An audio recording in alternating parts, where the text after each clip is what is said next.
This video was brought to you by Skillshare. Hi, welcome to another ColdFusion video. Instagram is perhaps the defining app of the last decade, and this makes sense because it was actually launched in 2010, unlike Facebook and YouTube, which were launched in the previous decade.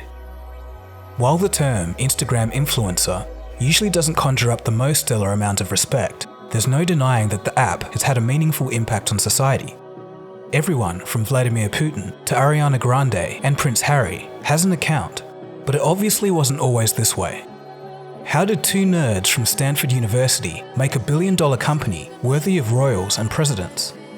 How did Instagram start in the first place? How big is it? And what are some fun and interesting facts about the company? In this video, we'll find out. You are watching ColdFusion TV.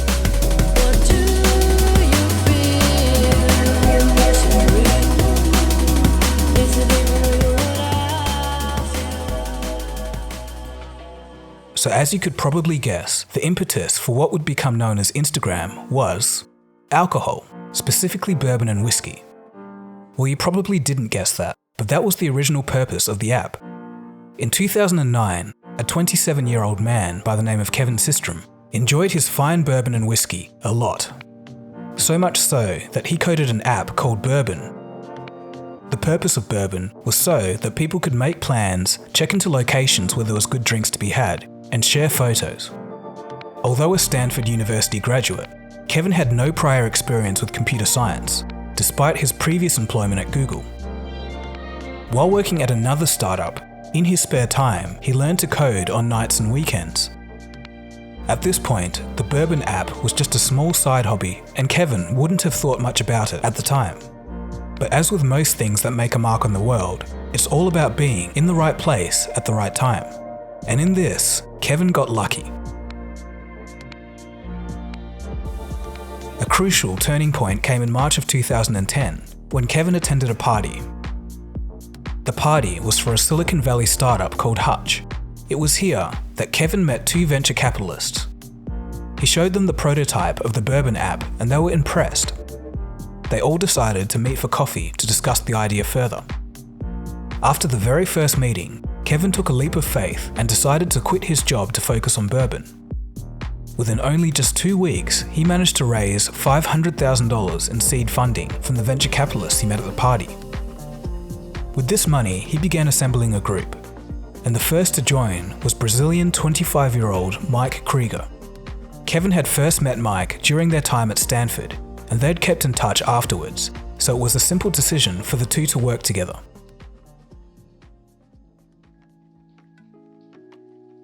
So now came the time to try and figure out how to make this Bourbon app a hit. Although the app had check-in and messaging features, photo sharing turned out to be the most popular feature. Also, there were many other similar apps on the market, for example Foursquare. They needed to focus on just one aspect of the app and cut the rest. It was at this point that Bourbon pivoted to become more focused on photo sharing with likes and comments. At this point, they would change the name to Instagram, a combination of instant camera and Telegram.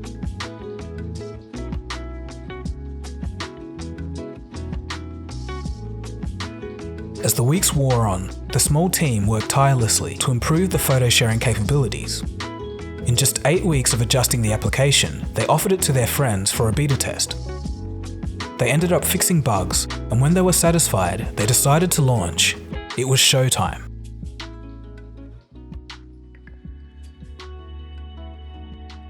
Instagram was launched on the 6th of October 2010, and on that very same day, it turned into the top free photo sharing application, piling on 25,000 users. This was a total surprise, and shortly after, Kevin would take to the forum Quora to voice his excitement. Quote, "We never expected the mind-boggling reaction that we've seen. We went from truly a bunch of clients to the #1 free photography application in only hours. This growth only continued, and by mid-December, they had 1 million users." You have to remember that at this point, they were just a couple of young guys. Here's a quote from Mike to highlight that. "One time, I woke up and there was an email saying that the site went down, and I was like, who fixed it? Shane, did you fix it? Kev, did you fix it? No, So apparently, at 3:30 in the morning, I somehow managed to, in a completely drunken state, revive Instagram. That's how much we were struggling in those days. Are you a success now? Have you made it, or is this just sort of the beginning, just the opening stages for @Kevin? Success for me was when my parents started using Instagram. I think that's all I really needed. The second you make something that your family loves and uses, And know how to use it. and know how to use and use every day, you know. But you know, professionally, obviously, we have a lot of growing to do. I think while 15 million is great, 150 million is better, and 500 million is even better. So, you know, we're at the beginning stages of our company. If we're going to build a 100-year company, we've been around for a year. So, it's the tip of the iceberg. Instagram's user base kept expanding, and investors soon took notice. By early 2011, the company was valued at $25 million. At this time, they added a modest staff. Jack Dorsey of Twitter tried to buy them out, but the $500 million price tag wasn't enough for co-founder Kevin. By March 2012, the application's user base had swelled to 27 million. In April, Facebook would buy them out for $1 billion. The key arrangement was that Instagram would remain autonomous. And that brings us to the modern era where Instagram has become ubiquitous. Could you ever have dreamed being where you are today back then? No, I think we started, knowing that we wanted to bring this out to the world, but this is kind of beyond our wildest dreams when we were getting started back then. I remember looking at Mike and being like, I think we're on to something. Meanwhile, he's stressing out trying to keep the servers up, and he's like, maybe. So before we finish off, what are some interesting and fun facts about Instagram? Well, in 2020, it's becoming less about influencers and more about businesses. For instance, 80% of user accounts follow a business on Instagram. 33% of the most viewed stories are from businesses. 200 million Instagram users visit at least one business profile every day. The biggest brand on Instagram is National Geographic with over 100 million followers. This is followed by Nike and then the NBA. There's been some criticism of the platform. The negative effects on body image among the young are at the forefront. As stated in my Facebook episode, comparison is the depletion of joy. In other words, when people see the amount of likes that someone has in their photos and they compare themselves to them, they end up feeling miserable. In an effort to combat this, in 2019, the company made the decision to roll out the removal of likes in certain posts. Now this next one's interesting. Surprisingly, 89.5% of all Instagram photos are posted normally, with no Instagram filter added at all. Instagram is now estimated to be worth $100 billion. 37% of all adults in the United States use the platform. The company is still fairly lean and only employs 550 people around the world. So here's a question. Take a guess on what the most Instagrammed food is. You got it? Well, it's pizza. The most liked Instagram photo is an egg with a white background. The entire account, called World Record Egg, was created for the sole intention of getting the world record for the most number of likes, which was formerly held by Kylie Jenner. In a nod to its co-founder, Brazil has the second largest amount of Instagram users after the United States.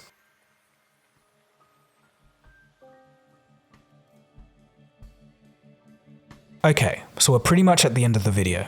So what ended up happening to our two founders? Well, in 2018, both founders would leave to pursue other projects. Though Kevin Systrom is now a billionaire. According to The Guardian, he now enjoys fine food, golf, skiing, and holidays. Meanwhile, the other co-founder, Mike, actively takes part in philanthropy. So what's the main takeaway from here? What can we learn? If you are building something and you're not sure in which direction to go, you have to focus on strengths and try not to get attached to ideas that you love, but may not sell well. Kevin loved bourbon and whiskey and thought that it was a neat idea to have a place where people could form a community around it. But when he saw that people were using the app primarily for photo sharing, he decided to pivot and cut the rest. And that was the decisive move. So I think everyone, that starts a startup, you deal with different scales, but you should always try to understand what you want your startup to be, if it hits 300 million active users, right? And I remember talking with the folks really early at Twitter, and one guy specifically, and he was pitching like someday, celebrities and artists are going to use this to communicate with their fans. And I remember thinking, yeah, right, there's no way that's going to happen. But the key insight there was they were thinking about it from day one. And for us, we've always wanted to create an open platform for visual media. So the ability to tune in to anywhere in the world at a moment's notice. So if there's something happening overseas, we want you to be able to tune in and experience that through images. So if there's a protest overseas, or if there's like, let's say the World Series is going on, or the World Cup, right? Or the Tour de France, or some big event happening overseas like the Tokyo earthquakes. We want you to be able to tune in to the world and see things in a way that you haven't been able to see them before.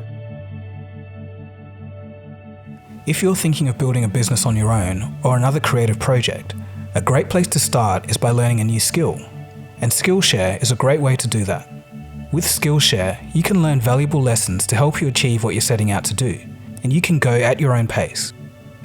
I did enjoy the productivity course by Kevin Siskar. He goes over how to increase your productivity in the digital age. I especially liked the part on the forgotten aspect of honing and maintaining attention. For instance, your emails and other notifications are a to-do list dictated to you by someone else. So it's important to set those aside and build a productivity pipeline that works for you. Skillshare is giving away 2 months free premium membership to the first 500 people who click the link in the description below. After that, it's only around $10 a month. So I hope you learned a thing or two from that video, and if you did, feel free to subscribe. If you do want to check out my Instagram, it's here on the screen now, and I post some fun stuff on there. So anyway, thanks for watching. My name is Dagogo, and you've been watching ColdFusion. I'll see you again soon for the next video. Cheers guys. Have a good one. ColdFusion. It's